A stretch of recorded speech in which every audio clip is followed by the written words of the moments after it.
حضرت خلیل اللہ نے اللہ سے دعائیں مانگ مانگ کے بیٹا لیا تھا۔ عمر کا پچھلا حصہ ہے، اولاد نہیں ہے، اللہ سے دعا مانگتے ہیں اللہ مجھے اولاد عطا کر دے۔ رات کے پچھلے پہر اٹھ اٹھ کے دعائیں مانگتے ہیں، خیر اللہ نے کرم فرمایا۔ حضرت سارہ کے بطن سے تو اولاد نہیں ہوئی، اب حضرت ہاجرہ سے نکاح کیا۔ اب حضرت ہاجرہ سے نکاح ہوا تو اللہ نے ان کے بطن سے انہیں ایک خوبصورت بیٹا دیا جس کا نام اسماعیل رکھا۔ اللہ اکبر، اللہ کی کتنی بڑی آزمائش تھی۔ اللہ کی طرف سے آواز آئی میرے حکم کی تعمیل کرتے ہوئے اپنی زوجہ کو اور اپنے بیٹے کو وادی غیر ذی زرع میں چھوڑاؤ۔ تو پھر وہ آج جہاں کعبۃ اللہ ہے، یہاں پہاڑوں کے بیچ حضرت ہاجرہ کو چھوڑ کے حضرت خلیل اللہ واپس چلے گئے۔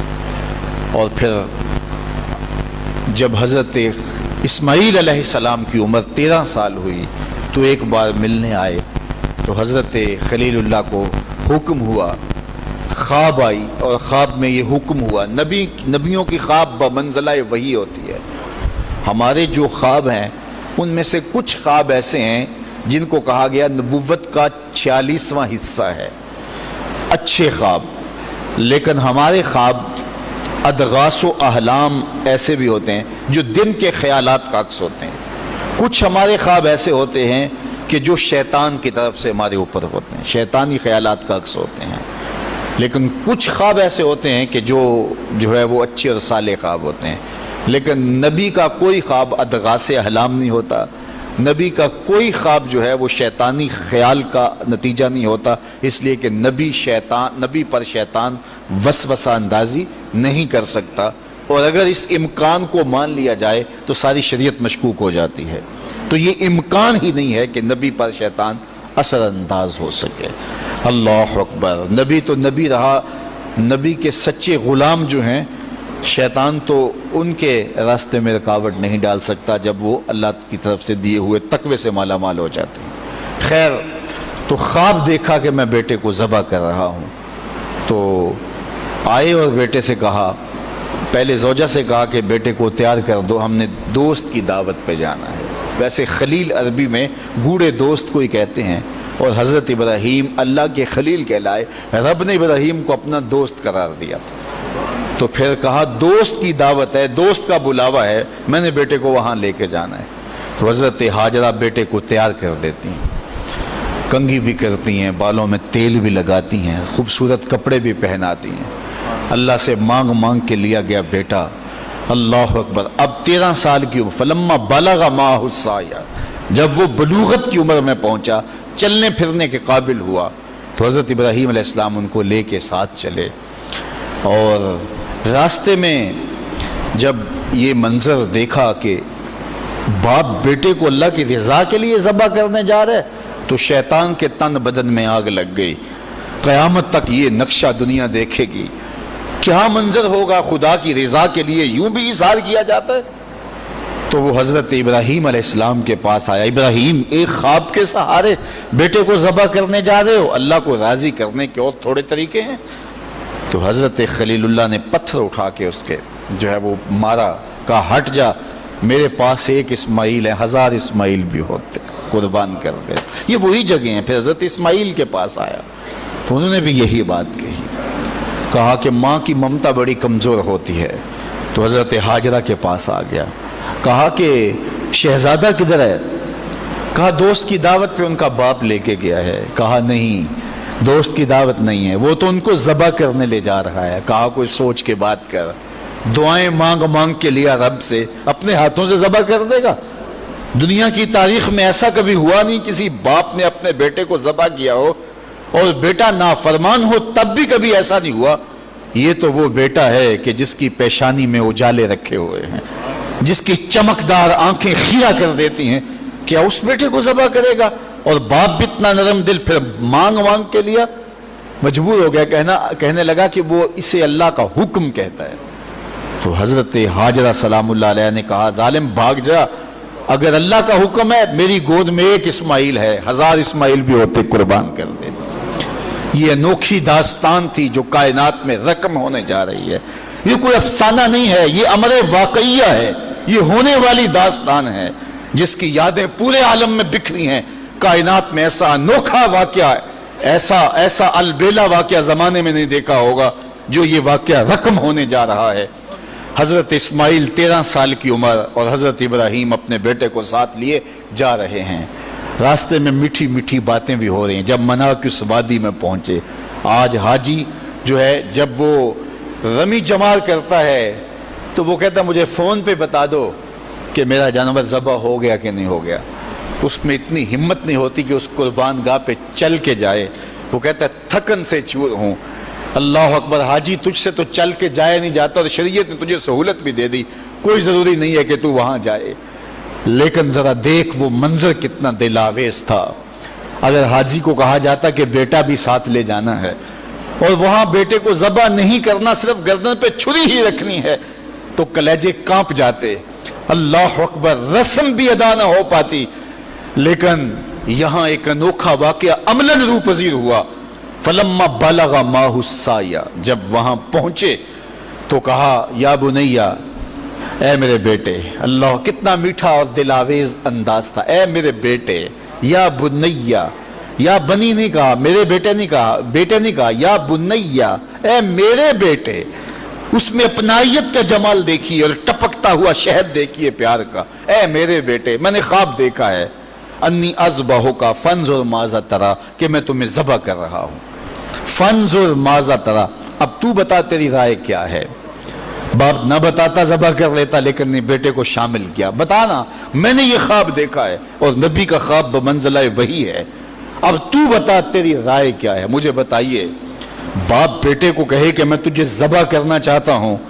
اللہ اکبر، باپ اپنی مرضی سے بعض اوقات کسی بیٹے کی کسی خدمت کی وجہ سے اس کو تھوڑا سا زیادہ دے دے، یا اس سے شفقت کا رخ زیادہ ہو، یا اس کو کچھ ترجیح دے دے، تو دوسرے بیٹے ناراض ہو جاتے ہیں اور باپ کے خلاف جا کے اپنے چچاؤں سے اور دوسرے رشتہ داروں سے بات کرتے ہیں کہ ہمارا باپ ظالم ہو گیا ہے.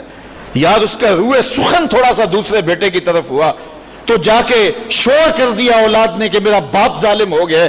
لیکن ذرا یہاں کہانی دیکھیے، باپ کیا بول رہا ہے، بیٹا میں تجھ کو ذبح کرنا چاہ رہا ہوں. فانظر ماذا تری، مجھے بتا تیری رائے کیا ہے. تو بیٹا کیا جواب دیتا ہے؟ کائنات میں ایسا منظر نہیں دیکھا ہوگا. بیٹا خاموش ہو جاتا، سر جھکا لیتا، یہ بھی بڑی بات تھی، امتثال امر تھا. بیٹا کہتا جی جس طرح آپ نے دیکھا میں تو کچھ نہیں کہہ سکتا، یہ بھی امتثال امر تھا. بیٹا کہتا ٹھیک ہے آپ کر لیجیے جو آپ نے کرنا ہے، تو یہ بھی امتثال امر تھا. لیکن جو بیٹے نے کہا، کائنات نے ایسا منظر یہ بھی نہیں دیکھا ہوگا. بیٹے نے یہ نہیں کہا ہاں کر لیجئے، بیٹے نے یہ نہیں کہا کہ خاموشی اختیار کر لی، گردن جھکا لی. ذرا دیکھیے، بیٹے نے کہا یا آباتے. باپ نے کہا تھا نا یا بنیا، اے میرے بچے، اے میرے بیٹے. تو جب یہ بات سن لی کہ میں تجھے ذبح کرنا چاہتا ہوں تو بیٹے کا لہجہ تبدیل نہیں ہوا. اللہ اکبر، آج بیٹا ہو تو کہے باپ ہو صفاق ہو، لیکن اس کے باوجود لہجہ کہ یا آباتے، اے میرے ابو. ذرا اس سے شہد ٹپکتا ہوا دیکھیے اور اس سے خدمت گاری کا جذبہ دیکھیے. یا آباتے، اے میرے ابو. آگے کیا ہے؟ یا آبات فعل ما تومر، ابو ذبح کیا ہے، جو بھی کرنا ہے کرو. یا آبات ذبح نہیں کہا، اے ابو ذبح کر دیجئے. ذبح کا جواب ذبح میں دیا جاتا نا، لیکن بیٹا 2 قدم آگے بڑھ گیا. یا آبات فعل ما تومر، ابو ذبح کیا ہے، جو بھی کرنا ہے کیجئے. باقی رہی بات میری، یہ کام آسان تو نہیں کہ گردن پہ چھری چلے اور میں تڑپوں نہ، لیکن اللہ کی مدد ہو تو یہ مشکل بھی نہیں، ستاجدونی انشاءاللہ من الصابرین. آپ دیکھیں گے رب نے چاہا تو صبر کر کے دکھاؤں گا، تڑپوں گا بھی نہیں. باپ رسی بھی ساتھ لے گیا تھا، چھری بھی ساتھ لے گیا تھا. چھری نکالی، یہ کوئی قصہ نہیں، یہ کوئی افسانہ نہیں ہے، یہ حقیقت اور امر واقعیہ ہے. چشم فلک نے پہلی مرتبہ یہ منظر دیکھا.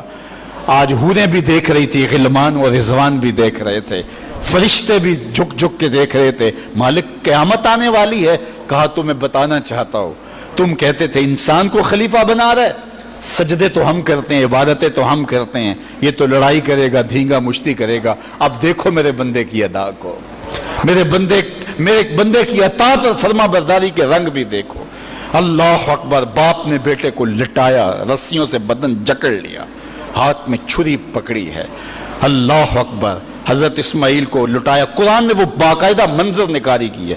فلما اسلما وتلہ للجبین، جب دونوں راضی ہو گئے. کس بات پہ راضی ہو گئے؟ کہ فلاں نمبر کی گاڑی خرید لیں، فلاں کوٹھی اور فلاں بنگلہ خرید لیں. نہیں، دونوں راضی ہو گئے. باپ ذبح کرنے پہ راضی ہو گیا اور بیٹا ذبح ہونے پہ راضی ہو گیا. اسلام اسے کہتے ہیں فلما اسلما. یہاں لفظ جب دونوں نے رضا کر لی، طے کر لیا، دونوں نے سر جھکا لیا. الاسلام گردن نہادن، اسلام کا معنی گردن رکھ دینا. تو دونوں نے جب گردنیں رکھ دی اللہ کے حکم پر، باپ ذبح کرنے پہ تیار ہو گیا اور بیٹا ذبح ہونے پہ تیار ہو گیا. سینے میں دل رکھنے والے ہو، بیٹے کا ذبح کے لیے تیار ہو جانا چھوٹی بات نہیں تھی، لیکن باپ کا اپنے ہاتھوں سے بیٹے کو ذبح کرنا یہ اس سے بھی بڑی بات تھی. یہ تماشائے لبے بام نہیں تھا. لیکن آج زمانہ اس منظر کو دیکھ رہا ہے. منا کے سیاہ پہاڑوں میں یہ کہانی رقم ہونے جا رہی ہے. باپ نے ہاتھ میں چھری پکڑی اور بیٹے کو لٹایا. قرآن بتاتا ہے فلما اسلما، جب دونوں راضی ہو گئے. وتلہ للجبین، اور باپ نے بیٹے کو پیشانی کے بل لٹایا. اس پر مفسرین نے دو باتیں کی ہیں. للجبین کا معنی کیا ہے کہ پیشانی کے بل لٹایا، پیچھے سے ذبح کرنا چاہ رہے تھے.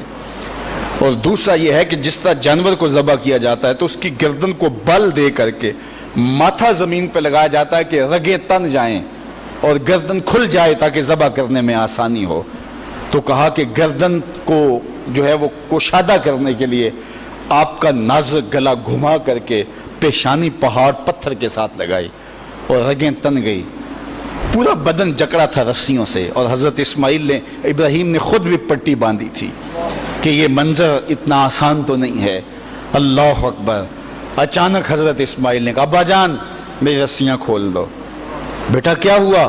کہا کھول دو رسیاں. بیٹا ابھی تو کہہ رہے تھے یا ابا تفعل ما تؤمر، جو کرنا ہے کیجئے، اب کیا بول رہے ہو؟ کہا کل کا مورخ لکھے گا باپ ذبح کرنا چاہتا تھا، بیٹا ذبح ہونا نہیں چاہتا تھا. باپ نے باندھ کے کیا ہے. کھول دو رسیاں، نہیں تڑپوں گا.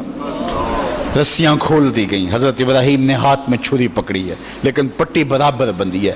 بیٹے فلما اسلما وتلہ للجبین. اللہ اکبر.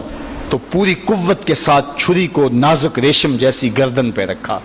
ابراہیم تیرے حوصلے پہ قربان، اسماعیل تیری فرما برداری پہ قربان. اقبال بولے یہ فیضان نظر تھا یا کہ مکتب کی کرامت تھی، سکھائے کس نے اسماعیل کو آداب فرزند. بیٹا لیٹا ہے، رسیاں بھی کھلی ہیں، تڑپتا بھی نہیں ہے، آہو فغاں بھی نہیں کرتا، آنکھوں میں آنسو بھی نہیں ہے. باپ نے ہاتھ میں چھری پکڑی ہے، بیٹے کی نازک ریشم جیسی گردن پہ رکھی اور پوری قوت سے چھری کو دبا دیا.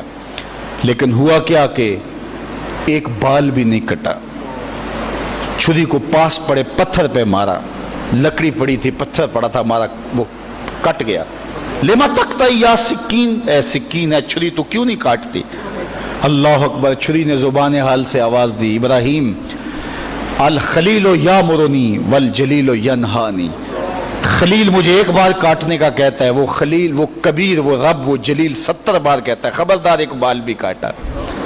کہا تیرا کام تو کاٹنا تھا. چھری بولی آگ کا کام بھی تو جلانا تھا. جس نے آگ کو جلانے سے روکا آج اس نے مجھے کاٹنے سے روک دیا. سمجھے اس سے یہ بھی تو نتیجہ نکل سکتا ہے چلو جان چھوٹی، میرا قصور تو نہیں تھا، لیکن اللہ کے حکم کو پورا کرنے کا جذبہ تھا. پتہ نہیں دل میں کیا بات آ گئی کہ چھری کو روک دیا گیا. پھر استغفار پڑا اور چھری تیز کی اور گردن پہ رکھ کے پورا زور لگا دیا. گردن کٹ گئی، خون بہنے لگا.